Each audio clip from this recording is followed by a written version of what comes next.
ನೀವು ಎಲೆಕ್ಷನ್ ದಿನ ವೋಟ್ ಮಾಡಿ ನಿಮ್ಮ ಬೆರಳನ್ನ ಇಲ್ಲಿ ತಂದು ತೋರಿಸಿದ್ರೆ ಒಂದು ಬೆಣ್ಣೆ ಖಾಲಿ ದೋಸೆ ಜೊತೆಗೆ ಒಂದು ಲಡ್ಡು ಜೊತೆಗೆ ಜ್ಯೂಸ್ ಅನ್ನ ಫ್ರೀ ಆಗಿ ಕೊಡ್ತಾರೆ. ಅಂದ್ರೆ ಯಾರೇ ವೋಟ್ ಹಾಕ್ದವ್ರು ಬಂದು ಬೆರಳು ತೋರಿಸಿದ್ರೆ ಸಾಕು, ಇದೆಲ್ಲ ಫ್ರೀ ಆಗಿ ಸಿಗುತ್ತೆ. ಇವತ್ತು ನಾನಿರೋದು ನಿಸರ್ಗ ಗ್ರ್ಯಾಂಡ್ ನೃಪತುಂಗ ರೋಡ್ ಅಲ್ಲಿ.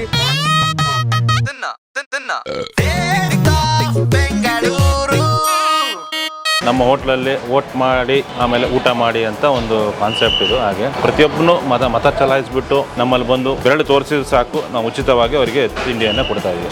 ರೇಡಿಯೋ ಸಿಟಿ 91.1 ಅಲ್ಲೂ ನಾವು ಹೇಳ್ತಾ ಇದೀವಿ ಹ್ಯಾಶ್ಟ್ಯಾಗ್ ವೋಟ್ನಲ್ಲಿ ಮಜಾ ಇದೆ ಅಂತ. ಸೊ ಈ ಎಲೆಕ್ಷನ್ ನೀವು ವೋಟ್ ಮಾಡಿದ್ರೆ ವೆಕೇಶನ್ಗೆ ನಾವು ಕಳಿಸ್ತೀವಿ. ಸೊ ನೀವು ವೋಟ್ ಹಾಕಿರುವಂಥ ಬೆರಳು ಜೊತೆಗೆ ಒಂದು ಸೆಲ್ಫಿನ 9586060601ಗೆ ಕಳಿಸಿದ್ರೆ ಲಕ್ಕಿ ವಿನ್ನರ್ಗೆ ವೆಕೇಶನ್ ಸಿಗುತ್ತೆ ರೇಡಿಯೋ ಸಿಟಿ 91.1 ಕಡೆಯಿಂದ. ಇದರ ಪೂರ್ತಿ video radio city Kannada YouTube channel ಅಲ್ಲಿ ನೋಡಿದ್ಮೇಲೆ